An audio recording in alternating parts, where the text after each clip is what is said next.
Labdien! Labdien, klātesošie! Labdien, tie, kas vēro attālināti!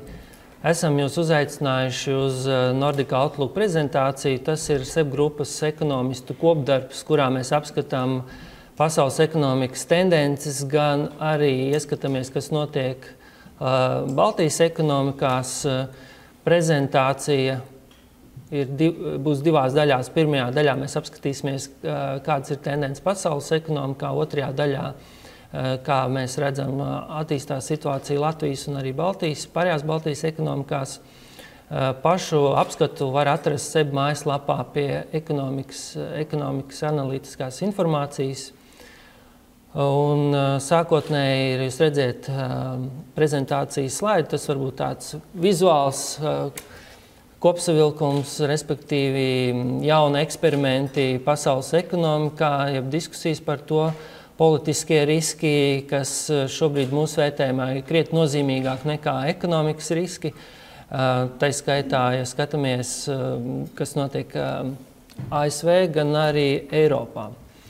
Tātad, kā mēs redzam pasaules ekonomiku? Šobrīd PMI indeks pasaulē norāda uz to, ka noskaņojums ir uzlabojies rūpniecībā, pakalpojumu sektorā viņš ir nedaudz stabilizējies, bet kopumā šī līnija, kas sadala 50 punktu zīmi, norāda uz to, ka joprojām mēs sagaidām, ka izaugsme turpināsies, un tas liecina, ka šī par izaugsmes fāzi turpināšanos pasaules ekonomikā. Kopumā gan gada pirmā puse izrādījās ar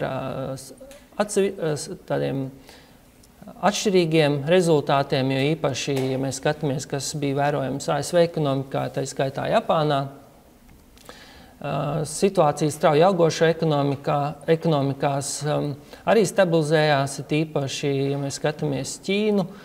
Tur arī šis stress par to, kas bija vērojams gada sākumā, mazinājās. Problēmas rada tas, ka šobrīd pasaulē ir salīdzinoši neskaidrs šis cikliskais fons, kas arī apgrūtina prognozēšanu, kā novērtēt šo situāciju, kā turpmāk ekonomika attīstīsies.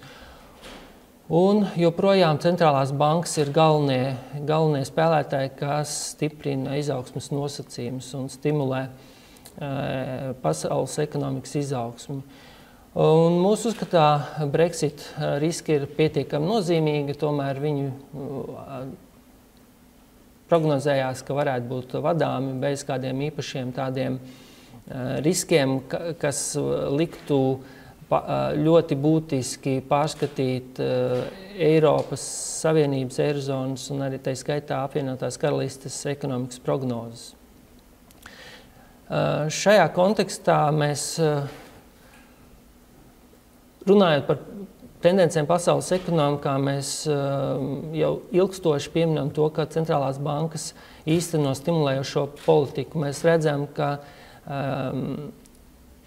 pēdējo 8 gadu laikā centrālās bankas ir būtiski audzējuši savu aktīvu apjomu. Teorētiski viņas to var turpināt darīt, bet un visticamāk, ka tās turpinās to darīt, jo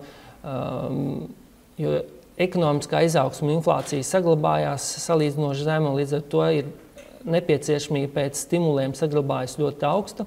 Taču no otras puses parādās arī kritika un apstiprinājumi tam, ka šī politika ietekmi uz reālo ekonomiku atstāja arvien mazāk, un ko mēs varam vērot, ka starptautiskā norēķina banka, Bank of International Settlements, tā skaitā arī valūtas fonds, jau izsakās salīdzinoši kritiski par šo īstenoto politiku un arvien vairāk mudina skatīties citā virzienā.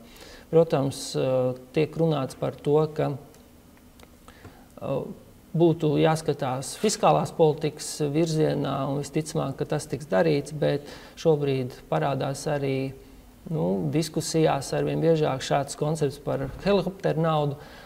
Tātad tā ideja ir tāda, ka tā nauda, kas tiek īstenot ar helikopteru naudas politikas palīdzību, ir neatgriezniska. Respektīvi, Tā tiek izsniegta dažādos veidos mājsaimniecībām vai biznesām, kas ar mērķi, lai tā aizietu ekonomikā.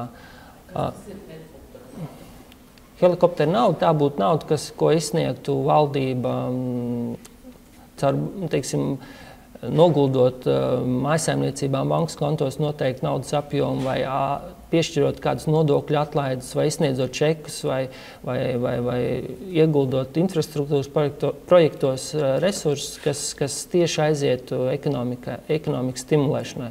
Jo pašreizējā quantitative easing, jeb mīkstinošā monetārā politika ar šādu mērķi nav. Viņa ir tomēr atgriezeniski, respektīvi, kas arī ir viens no šiem negatīviem procesiem, ka visi tomēr kaut kādā mērā reiķinās, ka tā nauda tomēr tā vai savādāk nāksies atgriezt. Un potenciāli, kas šobrīd valsts, uz kur tiek vērtēts, kas varētu jau tuvākā laikā šādu politiku piekopt, ir Japāna.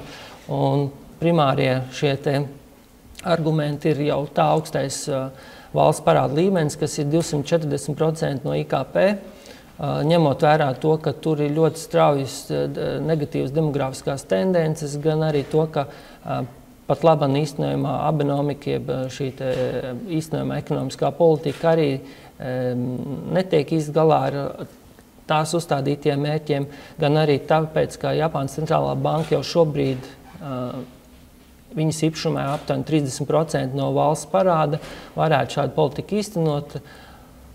Kā tas varētu īstenot, protams, šīs pieejas atšķirās, bet potenciāls varētu būt tāds, ka Japānas centrālā banka vienkārši šo naudu noraksta, kas atkal palielina iespējas valdībai ar fiskālās politikas palīdzību īstenot ekonomikas stimulēšanas pasākumus. Viens no arī procesiem, kas ietekmēs pasaules ekonomiku, būs tas, kā attīstīsies naftas cena. Jūs redzat grafikā, kas ir veidojis pamatā šīs līdzšinējās tendences. Naftas cenās primāri mēs redzam, ka šis piedāvājuma pārsniegums par pieprasījumu ir bijis galvenais faktors. Tuvākā laikā, protams, ka cenas varētu kādu laiku iet sāniski, būtiski nemainīties, bet ņemot vērā to, ka ļoti daudzas valsts un uzņēmumi ir ļoti būtiski samazinājuši investīcijas ieguvē, un arī tas, ka šobrīd ir joprojām ļoti liela neskaidrība ar daudzām ieguvēju valstīm, respektīvi Lībiju, tā skaitā ar Irānu un arī Nigēriju, kas arī, ja tā teikt, vēlētos, bet šobrīd īsti nav gatavs nodrošināt šo te piedāvājumu. Tā skaitā arī to, ka ASV urbumu skaits tomēr ir samazinājies, kas nozīmē to, ka cenu līmenis tuvāko 2 gadu laikā varētu sasniegt $55–60 dolārus. Lai gan šeit arī, protams, ka jāņem vērā, ka šīs slānekļu naftas ieguves industrija ļoti strauji audzē savu efektivitāti, aptuveni par 20% gadā. Un šobrīd arī tiek vērtēts, ka potenciālais cenu līmenis, kas viņiem būtu pieņemams, ir $50, bet pēdējā laika liecības liecina, ka viņi jau diezgan labi jūtās arī pie $45, un tīpaši jau aktivitāti jūtam pieaug, ja viņi spēj slēgt jau tālāk nākotnes darījuma līgumus jau pie $47. Līdz ar to tas ir viens no argumentiem, kas neliek mums pārvērtēt šīs cenu pieauguma tendences, bet no otras puses šis deficīts veidojās.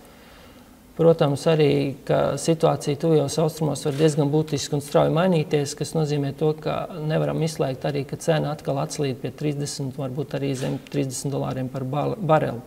Tuvākās tendences varētu mainīties 28. septembrī, kad notiks OPEC tikšanās. Šobrīd mēs arī redzam, ka ļoti aktīvi akciju tirgi seko šai stimulējušai centrālā banka politikai. Jūs redzat, ka diezgan liels un asas trieciens bija tieši pēc Brexit balsojuma, bet ņemot vērā to, ka ekonomiskie rādītāji būtiski nepasliktinājās, noskaņojums akciju tirgos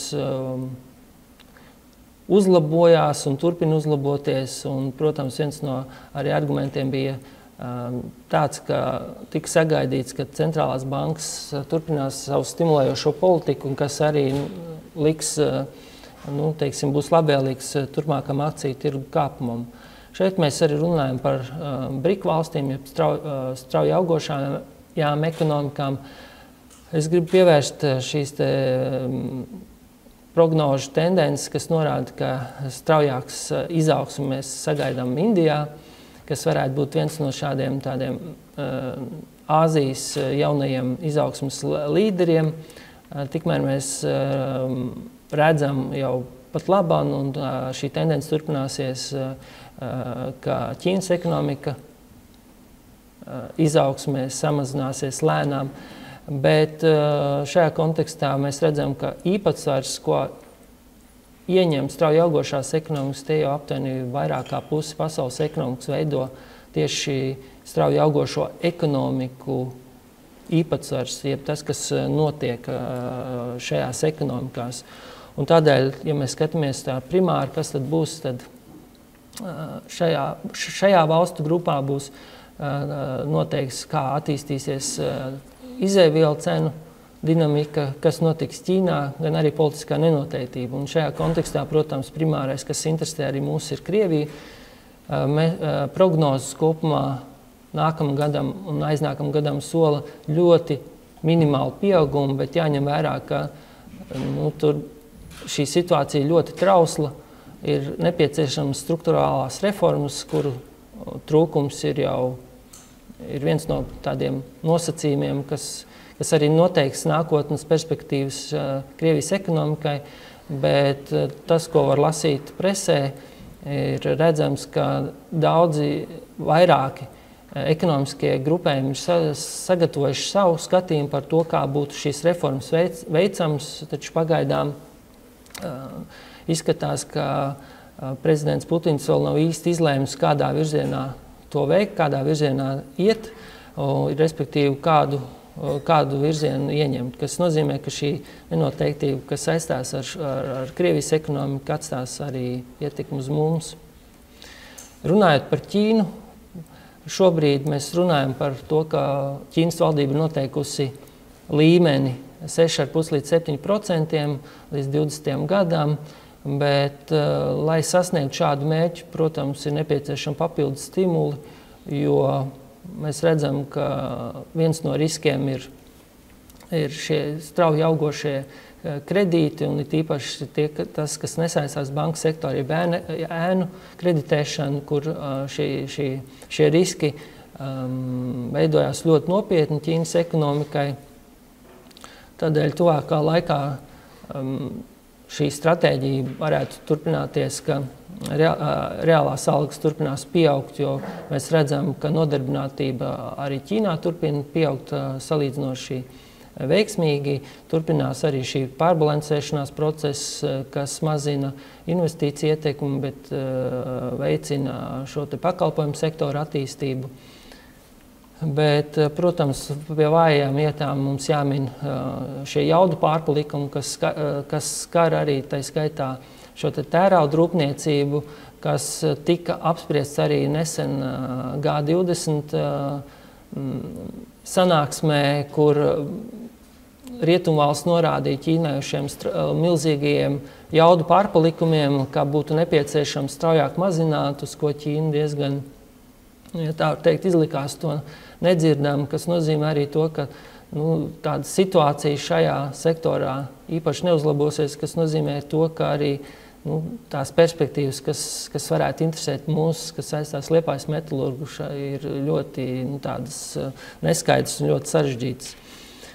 Un mājokļu tirgus, protams, šobrīd ir spēcinājies. Tur mēs redzam pozitīvas tendences, un šie riska momenti ir mazinājušies, bet primāri, protams, kas arī liek veicināt šīs struktūrālās reformas arī Ķīnā ir valsts uzņēmuma parādu līmenis. Jo valsts uzņēmumu efektivitāte krietni atpaliek no privātajiem un atkal šīs stimulēšanas pasākumi veicina valsts uzņēmumu tā teikt, dzīvotspēju, gan arī attīstību, kas savukārt bremzē privātā sektora attīstību. Šeit mūsu prognozes norāda uz ļoti mērenu, bet izaugsmas palēnināšanos. Protams, ir arī jautājums par to, cik adekvāti Ķīna uzrāda savu statistiku, jo alternatīvie rādītāji rāda, ka šī izaugsme jau šobrīd ir zemāka nekā 6%, aptuveni 5,5%. Bet, protams, jautājumi un tādas diskusijas par Ķīnas statistikas uzticamību ir bijuši, un viņi arī turpināsies. Runājot par Brexit, šajā kontekstā mēs teiktu, ka lielāka uzmanība ir tieši politiskai nenoteiktībai, jo ir pilnīgi skaidrs, ka šeit process nebūs vienkārši. Pirmām kārtām tādēļ, ka Eiropas Savienība arī īsti nevar atļauties šo procesu noslēgt tā, ka Lielbritānija to varētu dēvēt par veiksmes stāstu. Jo tas, protams, atstātu ļoti lielu nopietnu ietekmi arī uz Eiropas Savienības politisko dienas kārtību. Un arī šis Brexit, ja mēs runājam par procesu, kam it kā būtu kaut kad jāsākās, visticamāk, ka tas varētu sākties nākamā gada sākumā, bet stingra apliecinājuma tam nav. Pastāv arī iespēja, ka tas tiek arī novilcināts līdz vēlēšanām Francijā un Vācijā, kas ir gada otrajā pusē. Līdz ar to šī nenoteiktība, kas saistās ar Brexitu, saglabāsies vēl pietiekami ilgu laiku. Tūlīt pēc balsojuma PMI indeks nokritās ļoti strauji, straujāk nekā pēdējo 20 gadu periodā. Un, ja skatāmies PMI indeksu, tad viņš liecina, ka ekonomiskā izaugsmes kritums varētu sasniegt 0,5%, bet mūsu vērtējumā, ka izaugsme praktiski būs nulles līmenī.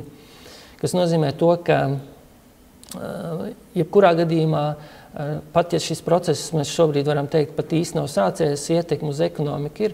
Protams, valdība šajā laika periodā ir mācījušās un ir reaģējuši ļoti ātri. Protams, ka ir valdības vēlme panākt šo te konkurētspējas stiprināšanos, ir paziņot par papildus stimuliem. Tos jūs redzējat, procentu likmi samazināšana, centrālās bankas stimuli, aizdevumi un arī investīcijas struktūrā, tā skaitā arī uzņēmuma ienākumu nodokļu potenciāli varētu tikt, nodoklis varētu tikt samazināts, kas nozīmē to, ka šī stratēģija uz to, lai ekonomika pēc iespējas mazāk izjustu šo te Brexit negatīvu ietekmi, būs ļoti apņēmīga.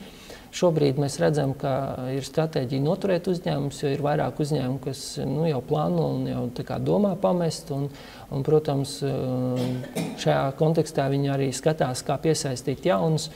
Un, protams, arī šīs sarunas pozīcijās būs ļoti grūti noturēt, respektīvi, šīs savas intereses, kādas, ja tā teikt, viņi gribētu saglabāt, ja tā izstājoties no Eiropas Savienības. Un te ir tas jautājums par to, vai viņi izvēlēsies Norvēģijas modeli, kas nozīmē to, ka viņi ir Eiropas ekonomiskajā zonā, atzīs šīs te kapitāla, darba spēka un preču un pakalpojumu brīvu kustību, vai arī iet Šveices modeļa ceļu, kad ir divpusējie līgumi, kad arī daudzas lietas tā kā tiek regulētas, bet jāņem vērā, ka tas arī nebūtu ātrs process, jo Šveice ir slēgusi līgumus vairāku 10, 30 gadu laika periodā, un tur tiek vērtēts, ka tie līgumi ir aptuveni ap 150, kurus, protams, prasīt pietiekami ilgu laiku, lai par viņiem vienotos.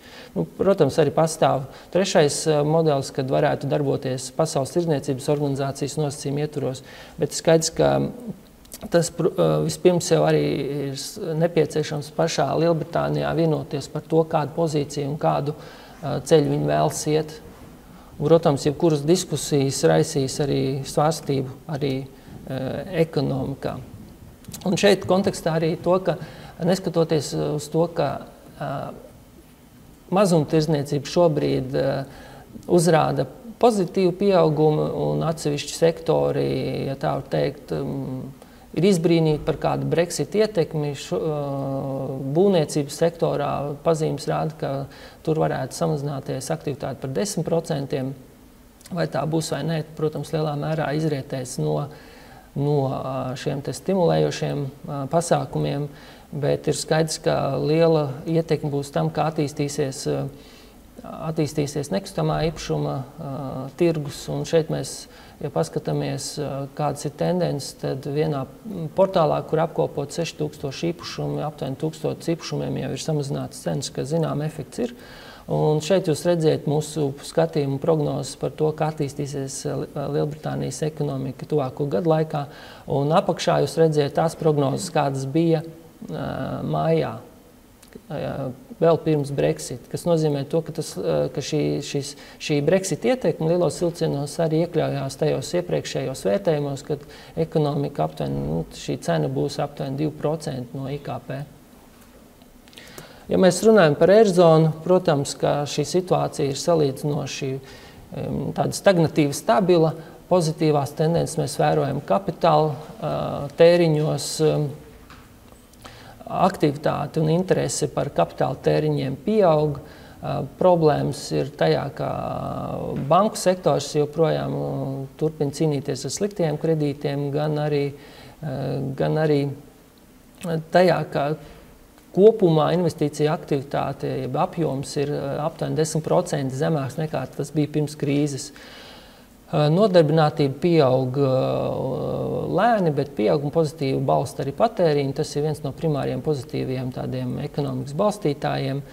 Un kas ir negatīvs, joprojām situācija ne īpaši labvēlīgi ir vērojama rūpniecības sektorā, gan arī eksportā, kas arī zinām mērā jāpiemina, kad mēs runāsim par Latvijas eksportu, kas arī nozīmē to, ka mēs iekļaujamies šajās tendencēs, kas vērojams eirozonā.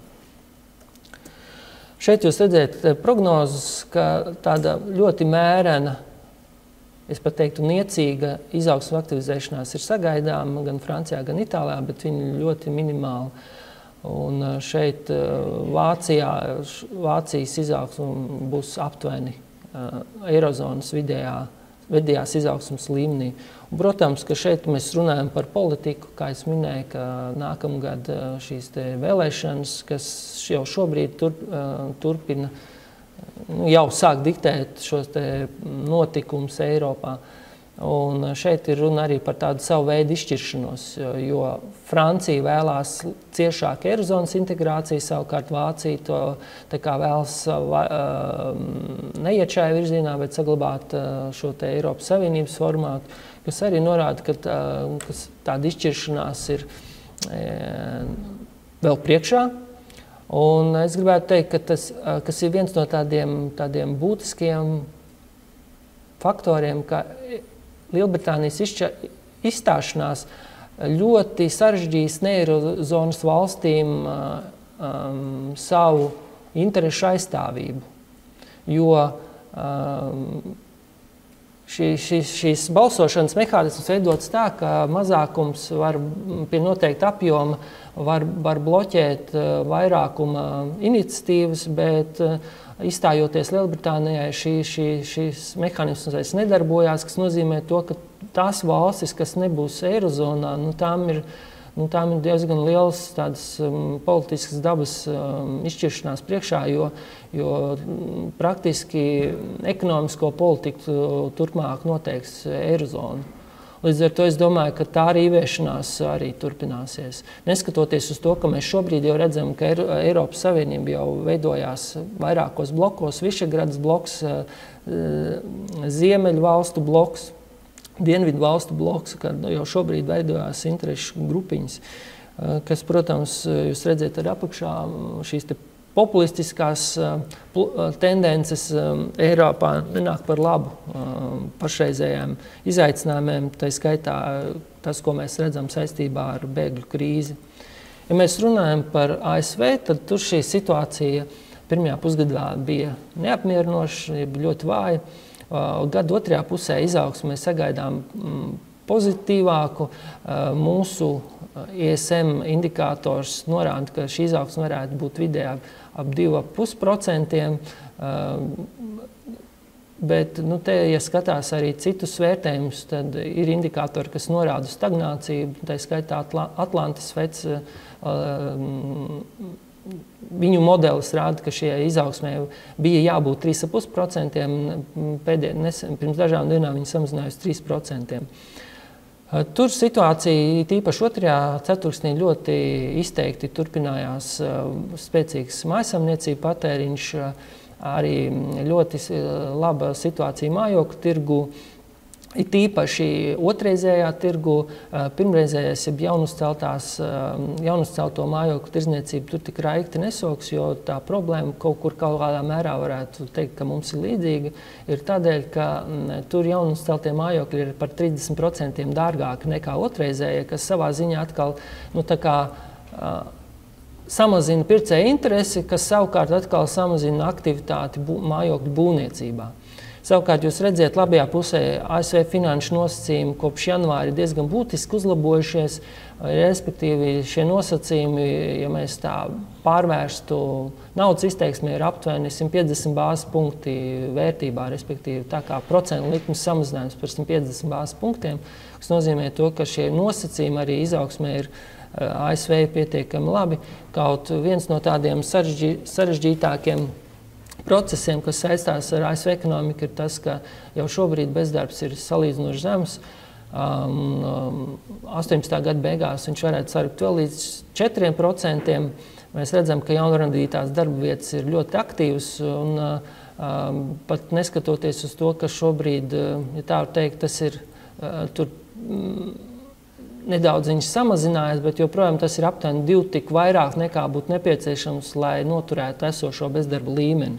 Tā kā tur pozitīvas tendences ir, lai gan šīs strukturālās problēmas, ko ir atnesusi krīze, arī ASV pietiekami būtisks, respektīvi tie cilvēki, kas ir ilgāk par gadu bez darba, šobrīd tas līmenis ir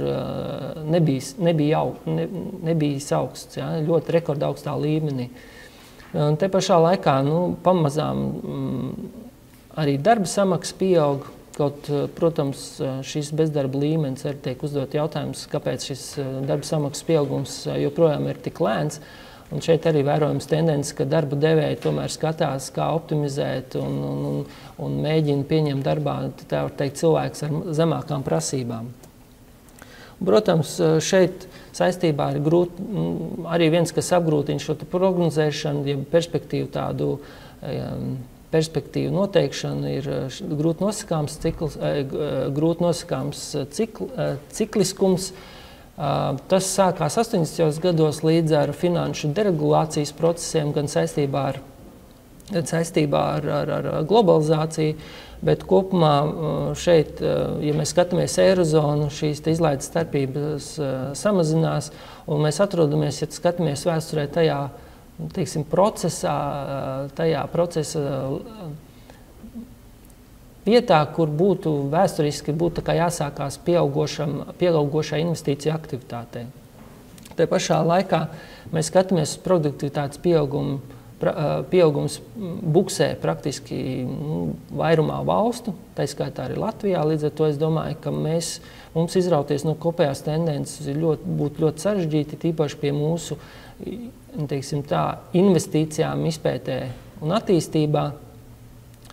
Un, protams, ka šie iemesli tiek minēti ļoti dažādi. Un viens no iemesliem ir tāpēc, ka krīzes laikā ļoti maz tika investēts, kam, protams, arī kas parādās investīcijās, produktivitāte, gan arī tas, ka ļoti daudzas valsts krīzes laikā fokusējās uz nodarbinātības pieaugumu, respektīvi dodot darbu zem apmaksātām darba vietām, vienkārši, lai būtu cilvēkiem ienākumi, kas arī, protams, atspoguļojās produktivitātē.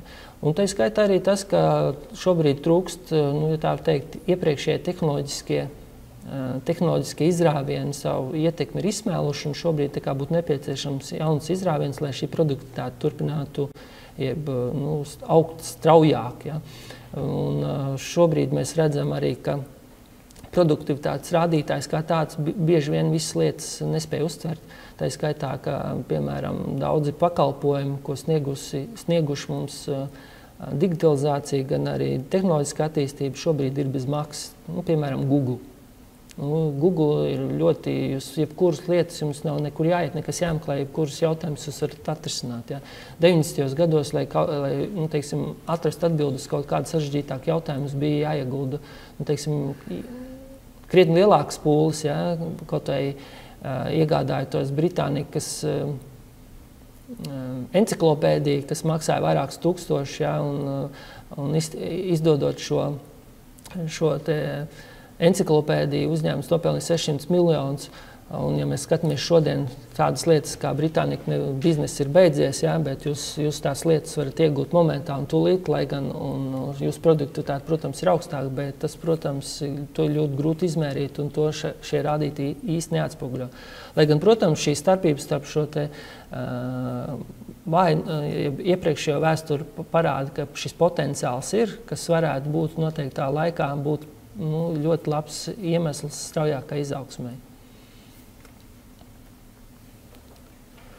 Inflācijas gaidas joprojām ir ļoti zemas, viņas redzēt ir mazinājušās, bet kopumā šī izaugsme un arī tā skaitā jūs redzēt, šī izlaižu starpība, protams, šobrīd vēl tuvākā laikā neradīs iespaidu uz inflāciju, bet, teiksim tā, vidējā nākotnē, protams, ka šis varētu būt viens arī no iemesliem, kas veicinās inflāciju, respektīvi šī jauda noslodze tuvosies maksimumam, kas arī kaut kādos momentos var radīt problēmas ar izaugsmi, ja? Respektīvi piedāvājuma puse nespēja tikt līdz pieprasījuma pusē, kas attiecīgi rada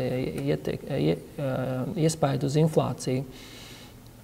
Un kaut kādā mērā to arī būtu jāņem vērā mūsu uzņēmējiem, kas, protams, šobrīd ļoti loģiski un saprotami seko līdzi šai globālajai nenoteiktībai un nemēģina riskēt, pārlieku augstu risku uzņemties, bet tas iezīmēs to, ka kaut kādā mirklī šī te lēnā investīcija vide atsauksies arī ekonomikas tempos un, protams, ka vinnēs tie, kuri šobrīd ir skatījušies uz šīm lietām nedaudz tālredzīgāk. Mūsu skatījums uz procentu likmēm, respektīvi šīs prognozes, kas stimulējoši monetārā politika turpināsies vēl ilgi, visticamāk, ka tuvākais procentu likmu pieaugums varētu būt decembrī, ko veiks ASV centrālā banka, bet vismaz tuvākā laikā strauši procentu likmu pieaugums mēs nesagaidām. Kā es minēju, ka viens no tādiem būtiskākajām problēmām, kas ierobežo arī pašreizējo stimulējošo monetāro politiku, tīpaši Eiropā, ir banku sistēmas problēmas. Ja, piemēram, Eirozonā aptuveni 85% finansējumu ekonomikā nonāk caur banku sistēmu, tad ASV tie ir tikai 15%. Tāpat 85%, kas nonāk caur banku sistēmu Eiropā. ASV tie ir tikai 15%. Savukārt, ja mēs skatāmies arī šī problemātisko parādu sloks ir ļoti milzīgs. Tiek vērtēts, ka sliktie kredīti Eirozonā ir ap 1000 miljārdu apmērā, no kuriem 1000 miljārdu. No kuriem 360 ir Itālijā. Tāpēc mēs redzam, ka Itālija arī ir viena no tām valstīm, kas šobrīd arī saskarās ar pirmām kārtām ar izaugsmes problēmām, jo ir ļoti grūti atrisināt šīs te banku problēmas. Tā skaitā arī tas, ka arī šī zemo un negatīvo procentu likmju vide arī apgrūtina arī banku finanšu veselību. Lai gan, protams, pēdējā laikā kapitāla pietiekamība, jeb kapitāla pietiekamība ir uzlabojusies un vismaz atbilstoši Eiropas uzraugam, tur situācija tiek vērtēta pozitīvāka, lai gan Vācijas izpētes centrs veica savu tādu izpēti atbilstoši Fed, jeb ASV centrālās bankas standartiem, tad viņi norādīja, ka diezgan, tā teikt, ievainojams bankas ir arī Francijā un Vācijā. Tā kā te ir, protams, jautājums, kāda metodoloģija un kā tiek vērtēta šī banku veselība, bet, protams, ka banku sistēmas veselība ir arī viens no kritiskākajiem momentiem Eiropas ekonomikas izaugsmē. Un, protams, ka šeit ir jautājums, kā risināt šīs problēmas, uzņemties lielāku šo te zaudējumu akcionāriem, dalībniekiem vai arī valdībai tā izlīdzēt. Nu, šobrīd, protams, ka šis ceļš iet, kad lielāks svars būtu jāgulstas uz akcionāru pleciem, bet, protams, Itālijas gadījumā tas arī politiski sarežģīti, jo arī šobrīd, lai valdība veiktu bankas, veiktu palīdzību bankai, ir jāsaņem Eiropas Savienības atļauja. Protams, arī, ka mēs redzam, ka arī šobrīd tīpaši šajā te negatīvās procentu likmes vidē bankas saskars ar daudziem izaicinājumiem, respektīvi, kā pelnīt, jo, protams, procentu likmes ir ļoti zemas, alternatīvie uzņēmumi spiežās banku biznesa modeļos, un tādēļ, piemēram, UBS ir pieņēmis darbā, tā teikt, alternatīvu analītiķu komandu, kuras uzdevums ir primāri skatīties, kā atrast un kā paskatīties uz bankas biznesa modeli netradicionāli, respektīvi mēģinot atrast kaut kādas nišas un iespējas, kas līdz šim nav tikušas apjaustas un ieviestas. Jā, un primāri, protams, kāda ir ECB manevru iespējas, bet skaidrs, ka tuvākā laikā šīs banku sistēma problēmas, tīpaši Itālijā un Portugālē, turpinās atstāt ietekmi arī uz visiem šiem globālajiem procesiem. Šeit mēs pārējām uz Latviju, uz notikumiem Latvijā. Galvenās tendences, kā mēs vērtējam, protams, primāri turpinās balstīties uz patēriņu. Eksports pieaugums atgūsies pakāpeniski, jo mēs, protams, arī, ja mēs skatāmies eksporta tendences, tad lielos vilcienos mēs šūpojamies līdz tiem notikumiem, kas ir vērojams tīpaši Eiropā. Protams, nenoteiktība un Eiropas fonda kavē investīcijas, kas ir viens no faktoriem, kas ir vērojams visās trijās Baltijas valstīs. Labs reālās algas pieaugums turpināsies un kāpjošs izmaksu spiediens tai skaitā. Un darba tirgu uzlabojumi praktiski tādi ļoti maznozīmīgi būs un arī galvenokārt pateicoties šīm īpaši tādām pozitīvām tendencēm demografiskajā situācijā. Nākamgad mēs sagaidām, ka šī izaugsme aktivizēsies un primāri, protams, būs šī Eiropas fonda ietekme, gan arī tas, ka situācija tomēr mēs sagaidām, ka kļūs nedaudz labāk arī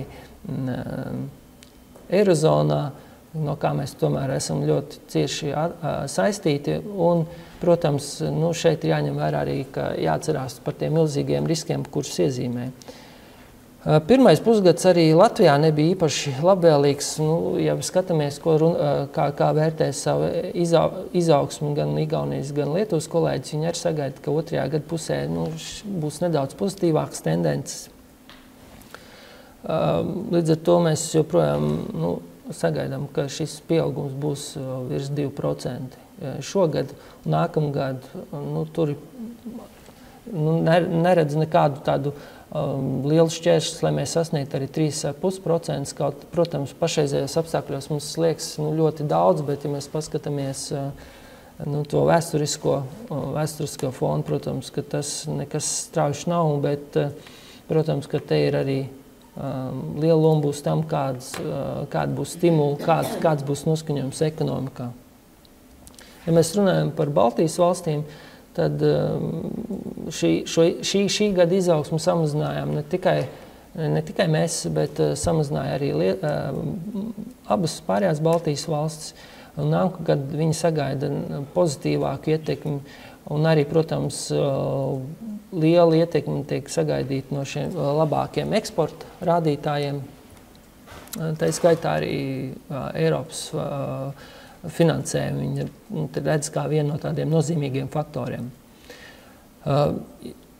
Kas arī neliek tādu pārlieku drūmainu zīmēt, bija ekonomiskā noskaņojuma līmenis. Mēs redzējām, ka, piemēram, līdz jūlijam viņš turpināja diezgan, tā teikt, ļoti lēzeni, bet pieaugt. Ja paskatījās, tas bija augstākais līmenis pēdējo 2 gadu laikā. Augustā gan viņš ir nedaudz sašļucis, bet kopumā mēs redzam, ka viņš ir virs 100, kas norāda uz to, ka tomēr šī izaugsme tiek sagaidīta, kas arī tomēr uztur pozitīvu perspektīvu. Ja paskatāmies šo pirmo pusgadu, mēs redzam, ka negatīva tendence bija būvniecībā, finansēs un apdrošināšanās nekustamajā īpašumā sektorā, kas kopumā, ja mēs saskaitām, ir aptuveni 1/5 ekonomikas, kas, ja pieņemsim, īstenojās šīs scenārijas, ka fondi tomēr ieplūst, nākamgad daudz krietni aktīvāk, nav nekādas tādas būtiskas aizturs, tad būvniecībai tur vajadzētu parādīties atkal atsitienam, gan arī, teiksim, nekustamajā īpašumā vajadzētu būt nedaudz lielākai aktivitātei. Tīpaši, ja mēs redzam no bankas iekšienes, tad šis kāpums ir ļoti jūtams, un šis noskaņojums visticamāk arī saglabāsies turpmākajos gados. Un ja mēs skatāmies pārējās nozarēs, tad šis pieaugums ir ļoti viduvējs, bet kopumā mēs redzam, ka šī virzība tomēr saglabājas pozitīvi. Un kā es minēju, protams, primārais ir būvniecības kritums. Protams, tas kritums nav tik dziļš, kāds tas bija krīzes gados, bet pietiekami nozīmīgs, lai mēs, protams, lai tas atsauktos daudzos citos rādītājos, ko mēs redzēsim nedaudz vēlāk.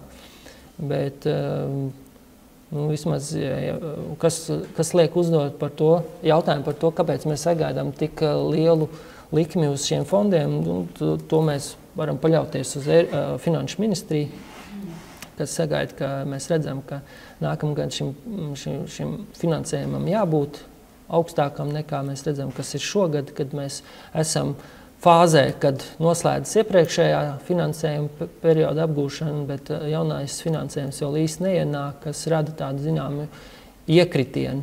Bet, protams, jautājums paliek aktuāls, ko mēs darīsim pēc 20. gada, kad mēs redzam, ka šis finansējums samazinās. Un, protams, ka tas arī savā ziņā arī, teiksim, šis gads parāda, kas var notikt un kā tas daļai arī notiks, kad finansējums sāks samazināties, kur būs tie sektori, kas izjutīs pirmie, kas nozīmē to, ka tam, lai arī tas varbūt ir salīdzinoši vēl tālu, bet mums par to jāsāk domāt. Un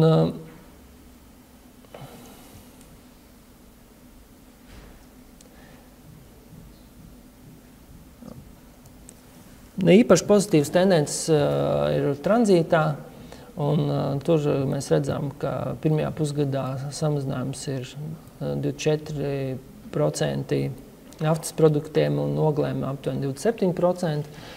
Tur situācija izskatās, ka ļoti pozitīvi nav gaidām.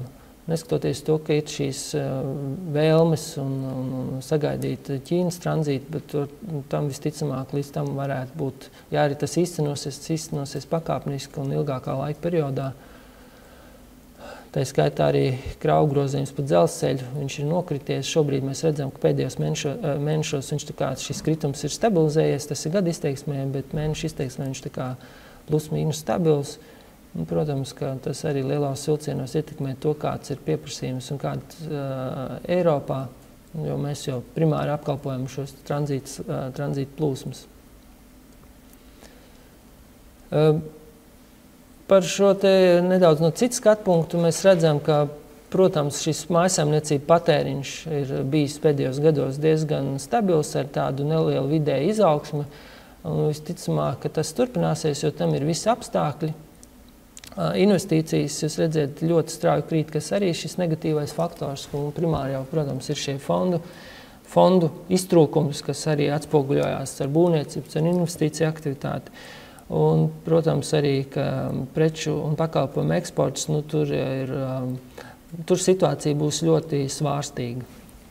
Vismaz tuvākā laikā, lai gan kopumā mēs prognozējam, ka tuvākajos gados līdz ar tādu labāku perspektīvu Eirozonā eksports pamazām atsāks augt. Patēriņš, protams, ir pamat dzinējs ekonomikai visās trijās Baltijas valstīs.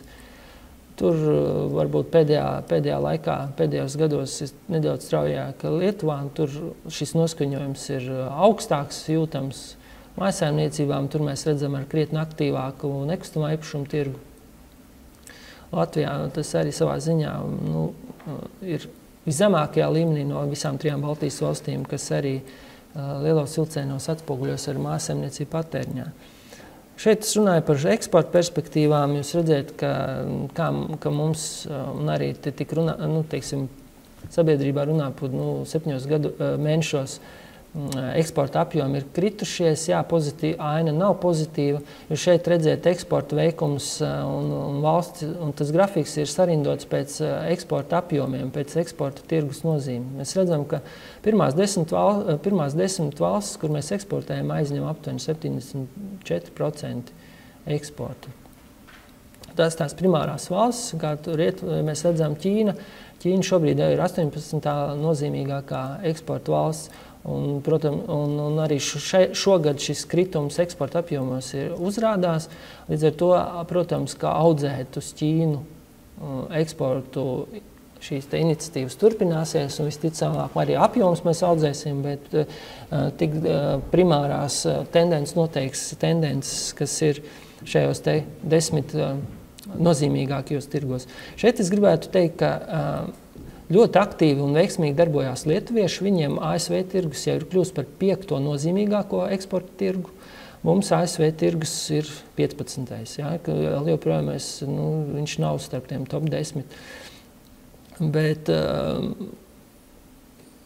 Igaunijā 2. ceturksnī arī tur situācija eksportā nebija īpaši pozitīva, bet tur arī jāņem vērā, ka aptuveni 10% no viņa eksporta aizņem viens uzņēmums.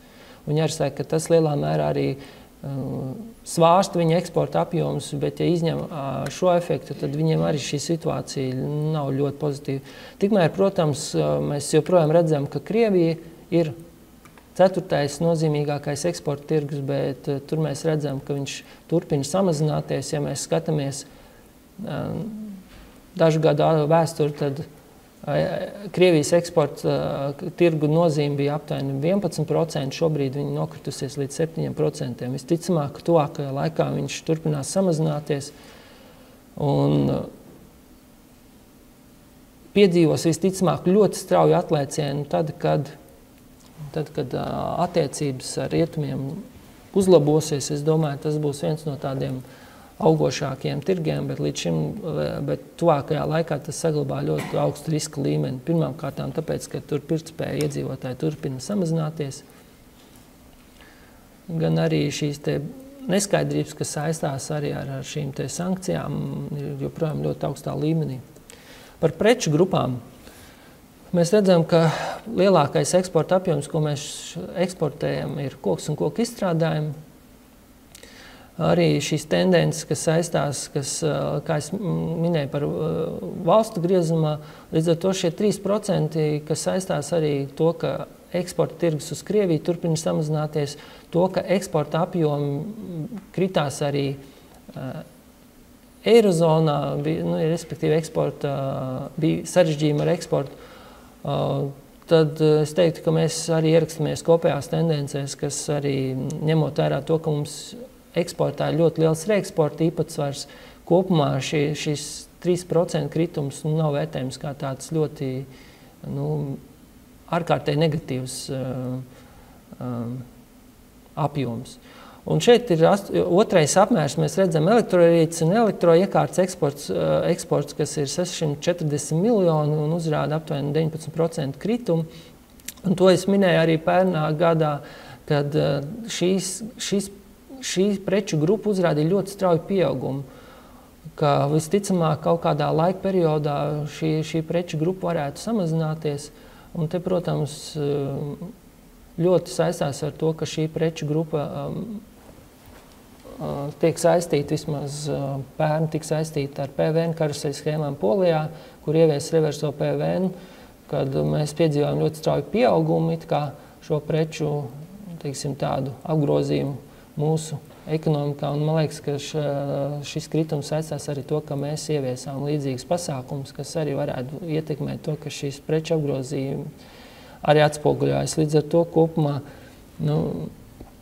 kad šis efekts varbūt nav tieši saistīts ar mūsu kaut kādas konkurētspējas zudumu un teiksim, tādām problēmām. Tas ir apjoms par pirmo pusgadu? Jā, nē, pirmiem 7 mēnešiem. 7 mēneši, jā. Jūs salīdzinājums ar 7 bija 15. Jā, gada laikā. Un šajā kontekstā mēs bieži vien runājam par tikai eksportu izprotam preču eksportu, bet man bija interesanti paskatīties, kā sokas pakalpojumos. Tur mums gan bilants ir ļoti pozitīva, kas palīdz mums sekt negatīvo preču tirdzniecības saldo, gan arī tas, ka šis pieaugums pirmajā pusgadā ir pakalpojumu sektorē vērojams, kas norāda uz to, ka neskatoties uz šiem sarežģītajiem apstākļiem, ka mūsu priekšrocības ir, mēs, protams, izmantot, ka šie servisa centri un tā tālāk, ko mēs, un arī pakalpojumi, ko mēs sniedzam, ir konkurētspējīgi. Tuvākā laikā viņi varētu turpināt attīstīties, lai gan mēs jau redzam, ka šobrīd arī šīs darba spēka pieejamības problēmas un arī darba samaksas līmeņi jau arī sāk radīt zinām pretestību šī sektora, arī pakalpojumu sektora tādai straujai izaugsmai. Par eksportu nozīmi, par apstrādes rūpniecību mēs redzam, ka, protams, mūsu pēdējā laikā apstrādes rūpniecības, tā var teikt, veikums priecē, kas varētu būt viens no tādiem pozitīviem faktoriem, kas nodrošina pozitīvas tendences iekšzemes koproduktā, gan arī to, ka mēs redzam, ka šī izpratne un arī tā virzība eksporta virzienā ir vērojama. Turpretī, ja paskatāmies mazumtirdzniecības aktivitāti, kas sākās pērnā gada pašās beigās un visā šī gada laikā uzrāda tādu ļoti mērenu pieaugumu. Tas lielos vilcienos parāda uz tādu zināmu piesātinātības esamību tirgu, gan arī tas, ka es domāju, ka liela daļa ir tam šī austrumi, tā skaitā Krievijas pircēju, tā teikt, pirktspējas kritums, jo skaidrs, ka viņi devās uz Baltijas valstīm un daudz iepirkās un diezgan aktīvi tērējās, un tas, protams, arī atspoguļojas mūsu mazumtirdzniecības rādītājos. Gan arī tas, ka, protams, nekustamā īpašuma tirgus aktivitāte, tāda mērena arī ietekmēt šo mazumtirdzniecības kopējos apjomus. Grūti saprast, kādēļ tik liels kritums bija pārtikai tieši jūlijā, bet es domāju, ka kopumā pārtikas mazumtirdzniecība un kopumā mazumtirdzniecība turpinās pieaugt, jo tam ir visi tādi diezgan labvēlīgi nosacījumi. Paskatāmies Baltijas valsts salīdzinājumā, tad aktīvāk, protams, ir lietuvieši. Tur šis noskaņojums ir krietni augstāks, un tas, protams, arī atspoguļojas mazumtirdzniecības rādītājos. Šogad mēs prognozējam praktiski neesošu inflāciju, bija 0,1. Nākamgad šis inflācijas pieaugums prognozējās straujāks visās 3 Baltijas valstīs. Viens no faktoriem ir tas, ka šobrīd no inflācijas pazūd šī nesenie energoresursu cenu kritums. Mēs redzam, ka šis efekts parāda diezgan tādus skaidrus signālus, ka inflācija tuvākā laikā, tā teikt, kļūs nedaudz aktīvāka. Un, protams, ka primārais dzinējs būs tas, kas notiek šeit pakalpojumos. Jo tuvākā laikā arī šī piezīmētā izaugsme pasaulē un arī tāds joprojām piezīmētā izaugsme arī nozīmē to, ka importu preču cenas saglabās tādu, var teikt, diezgan nebūtisku ietekmi uz inflāciju. Visas 3 Baltijas valstis, tā skaitā arī mēs sagaidām, ka darba samaksas pieaugums turpināsies. Kaut mēs redzam, ka visi 3 Baltijas valstis redz, ka šis pieaugums tuvākajos gados viņš nedaudz mazināsies. Pat mazināsies arī Igaunijā, neskatoties uz to, ka viņi par šo straujo darba samaksas pieaugumu jau runā gadus 3 vismaz. Un mēs par to runājam nedaudz mazāk, bet skaidrs, ka viņam šī risinājuma īsti nav. Tas nozīmē to, ka šī problēma var būt pietiekami ilgi, lai gan jau arī viņu, teiksim, tā mēdījos nonāk pa ziņai, ka viens otrs uzņēmums pamet valsti, jo īsti nav, pie šī algu līmeņa vairs nav izdevīgi darboties. Tādēļ, protams, ka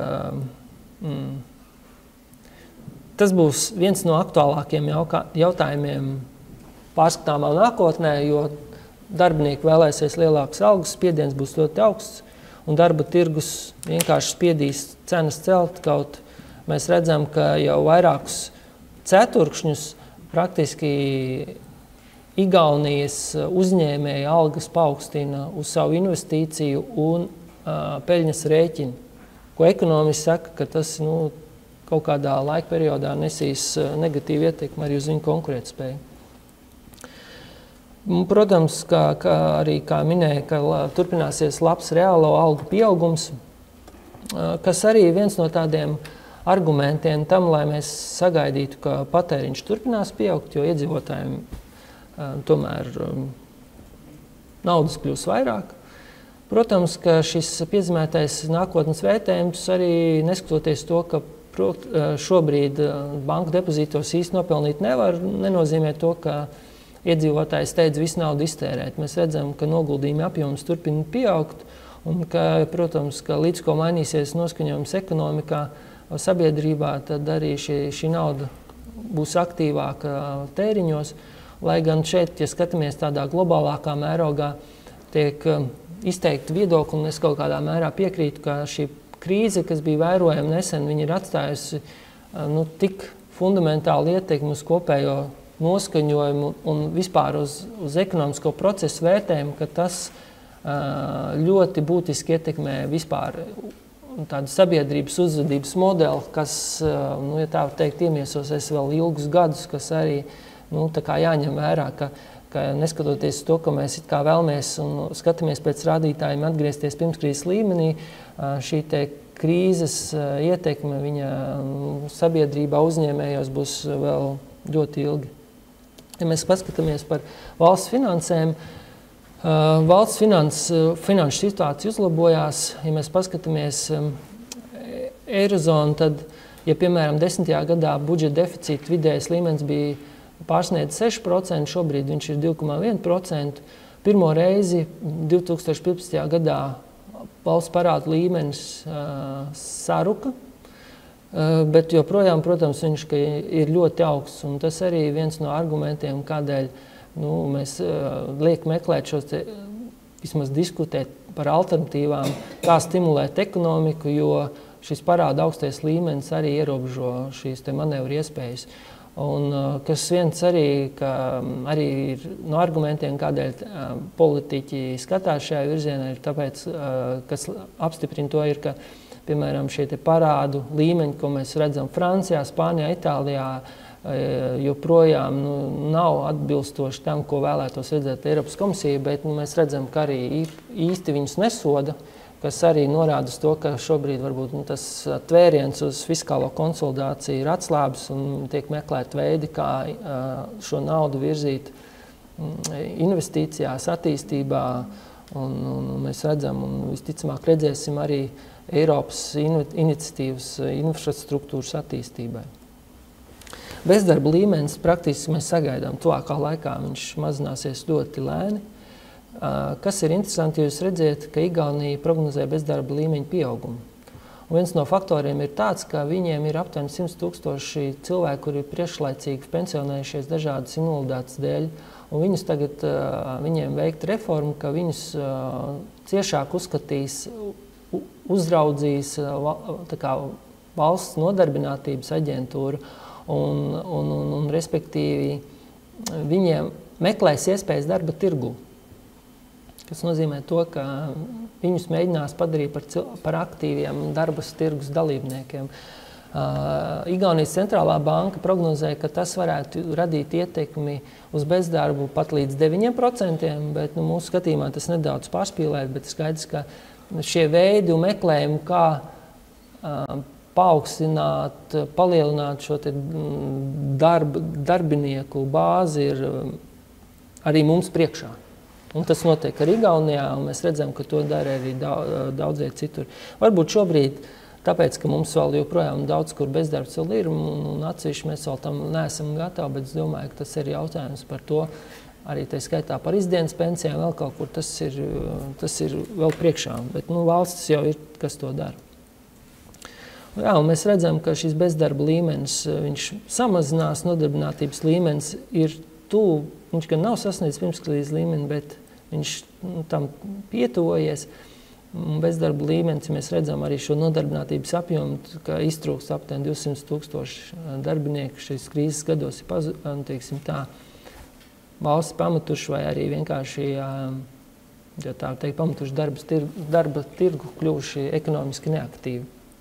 Protams, mēs runājam par šo demografiju jau pietiekami ilgi, bet, ja skatāmies to aktualitāti, viņa pieaugumu, mēs redzam, ka arī ekonomikas izaugsmes šo potenciālu, gan arī bēgļu krīzi, ka tas viss saistās, un šīs demografija kļūst par vienu no tādiem top lietām, es domāju, visas Eiropas Savienības līmenī, tā skaitā arī mums. Jo mums tā ir visaktuālākā, neskatoties to, ka visi jau it kā visi zina un tā, bet mums par to jārunā un jāturpina runāt, lai šī virzība tomēr būtu pirmām kārtām. Pat ja mēs nespējam uzlabot šos demografiskos rādītājus, mums jāsaprot, ka nāksies veikt turpināt reformas, kas saistās gan ar veselības sistēmu, gan arī izglītības sistēmu, jo šī demografijas izmaiņas nozīmē, ka tam ir jāpielāgojas. Jūs redzējat, ka pēdējos gados, es domāju, liela daļa uzņēmēji tam īsti vēl nav piesakojuši, ka šāda tendence, ka darbspējas vecumā iedzīvotāju skaits ļoti strauji sarūk, un mēs redzam, ka arī līdzdarbspējas vecumam, kas potenciāli varētu būt nākt darba tirgu, arī ļoti strauji slīd uz leju. Šis apjoms mazinās. Un, protams, jautājums, cik mēs varam audzēt šo te, paskatoties uz tādu salīdzinājumu Eiropas Savienības līmenī, cik ir tas nodarbinātības līmenis, mēs redzam, ka Igaunijā tas ir ļoti augsts. Un visticamāk, kā es teicu, ka viņi meklē dažādus veidus un mēģinās arī cilvēkus ar dažādiem fiziskiem trūkumiem mēģināt atrast viņiem vietu darba tirgū. Mums arī, mums rādītājs salīdzinoši labs, bet katrā ziņā mums arī šīs ir priekšā. Neskatoties uz to, ka, protams, ka šī ekonomiskā izaugsme jau varbūt nebūs īpaši labvēlīga arī tiem cilvēkiem, kuri ir ekonomiski aktīvi atrast darbu. Un arī tas, ka šeit apakšā, ka arī NVA statistika neuzrāda tādu ļoti strauju brīvo darba vietu pieaugumu. Un arī mēs redzam, ka šis reģistrētais bezdarbs, viņš tā šūpojās praktiski tādā noteiktā līmenī bez kaut kādiem straujiem kritumiem. Protams, ka te arī, par ko mēs runājam, tas ir vidējais līmenis, bet protams, ka šī situācija būs krietni atšķirīga starp to, ko mēs redzam Rīgā, Pierīgā. Bezdarbs Latgalē, protams, būs augsts, un mēs redzam, ka arī uzņēmumi Rīgā jau tagad mēģina skatīties, kā optimizēt izmaksas, gan arī risināt šīs problēmas, kas saistās ar ierobežoto darba spēku, meklēt noteiktus pakalpojumus vai piedāvāt reģionos. Es domāju, šī tendence turpināsies.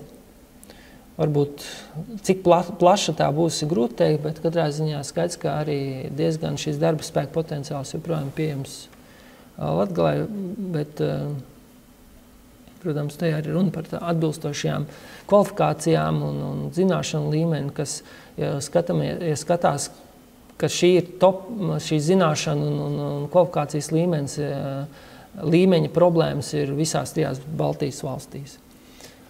Un jā, kā es minēju, ka mēs, protams, dzīvosim ilgāk, bet šīs negatīvās tendences demogrāfijā, viņas liek daudzas lietas vienkārši pārkārtot. Un šeit arī jūs redzēt, kā minēju, gan saistībā ar to, ka viņiem jāmeklē jauni stimuli, jauni pieejami ekonomiskās politikas veidošanai, gan arī tas, ka šobrīd viņiem ir aptuveni 125 miljoni, tad tuvāko 50 gadu laikā viņiem var sarukt līdz 90 miljoniem. Viņiem, protams, ka to parādu līmeni nomaksāt īsti vairs nav, es nezinu, tas ir tuvu nereālam, un, protams, arī šis darba tirgus ierobežojums un imigrācijas tādas, var teikt, politikas neesamība nozīmē to, ka viņi saskars ļoti aktīvi. Mēs redzam, ka parādās ziņas un informācija to, ka darba devēji mēģina pieņem darbā atpakaļ cilvēks, kas ir strādājuši uzņēmumā, bet kuriem vecums jau ir pat 80 un pat 90 gadu.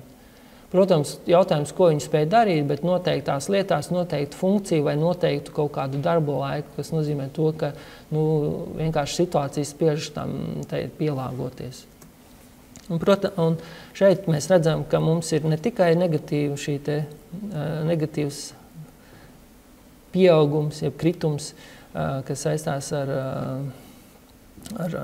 to, ka dzimstība ir zemāka nekā mirstība, bet mums joprojām arī 15. gadā šī emigrācija turpinājās. Un šeit ir arī interesanti tas, ka arī lietuviešu kolēģi plānoja un sagaidīja, ka šī emigrācija šogad mazināsies, bet viņi redz, ka viņi nemazinās. Viņi nedaudz, tā teikt, viņi to vērtē, protams, negatīvi. Viņi cerēja, ka šī situācija uzlabosies.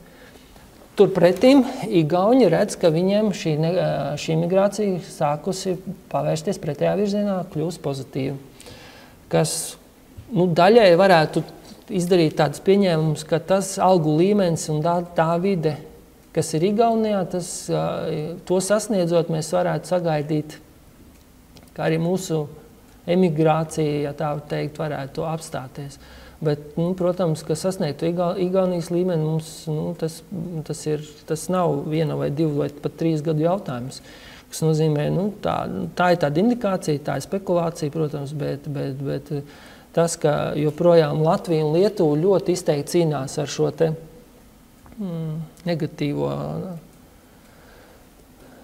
negatīvo tendenci.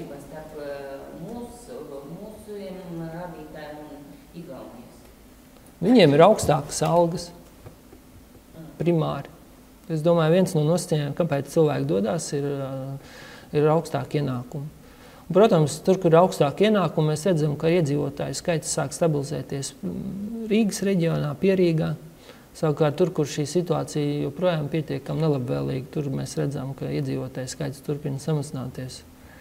Un to mēs varam pieņemt to, ka, protams, ka līdz ko šī atšķirība starp to, ko darbinieks var nopelnīt Rietumē Eiropā un šeit samazinās nebūtiski, un tad, protams, ka šis komforts dzīvot savā sabiedrībā jau kļūst nozīmīgāks.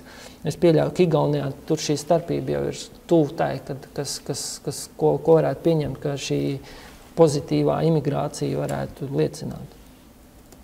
Un, protams, ka šīs negatīvās redzēt, kas sākās 90. gados turpinās, viņi gan pēdējā laikā uzlabojās, bet, protams, pietiekami, viņi, protams, vēl joprojām ir negatīvi. Un šis jauniešu īpatsvars, kas ir mūsu nākotnes balss un pamats, protams, kas tuvākā laikā ienāks gan darba tirgu, gan arī šajā te klienti, topošie klienti, kas norāda uz to, ka šis apjoms, skaits ir mazāks, kas arī, protams, jau raisa jautājums, kā tam sagatavosies gan izglītības sistēma, gan arī veselības sistēma. Un šeit mēs skatāmies Eiropas Savienības kontekstā, neesam, ja tā teikt, īpašā situācijā, bet, protams, arī, ka mums ka ir valsts, kur šī situācija ir krietni pozitīvāka.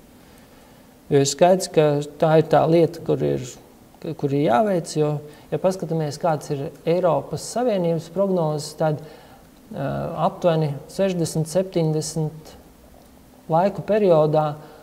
gadu periodā iedzīvotāju skaits, kas šobrīd ir aptuveni 507 miljoni, samazinātos līdz 400 miljoniem.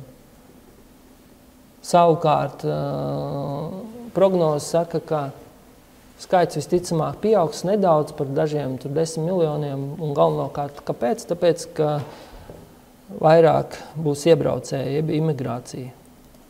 Un, protams, ka šīs stāsts par to, ka mums, ja mēs velkam šo te līniju tālāk, tad mēs esam valsts ar šo te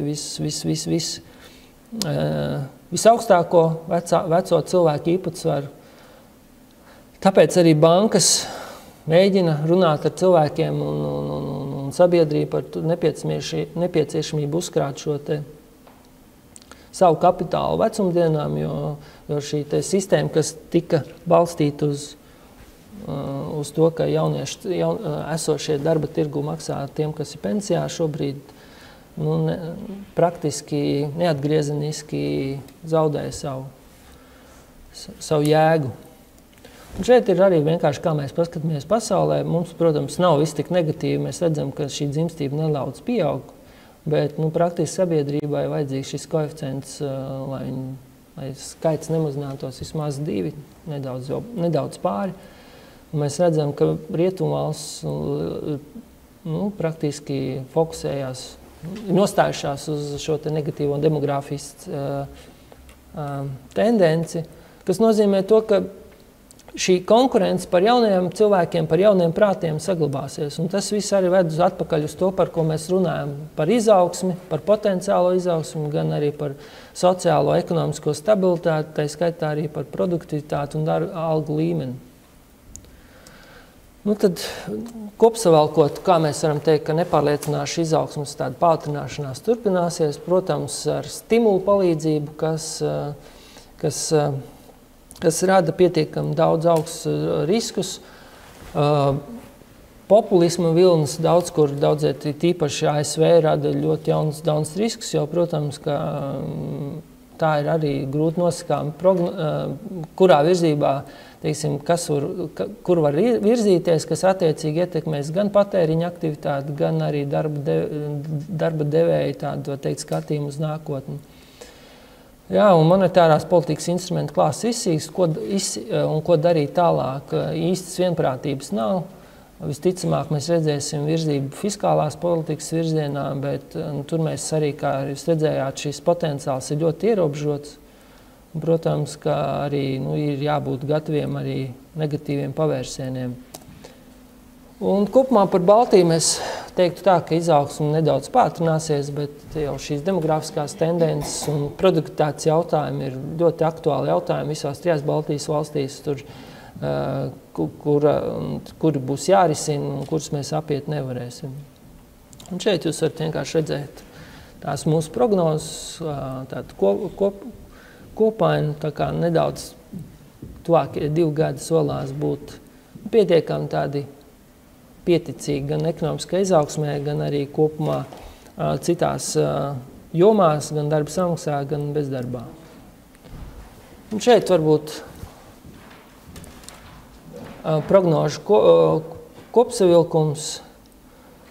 Līdz ar to, teiksim, tas, ko es gribēju pateikt šajā prezentācijā, esmu pateicis, arī izgājis savu prezentācijā. Ja ir kādi jautājumi, jūs varat rakstīt man uz e-postu, gan arī, protams, daudz detalizētāk iepazīties ar šo visu informāciju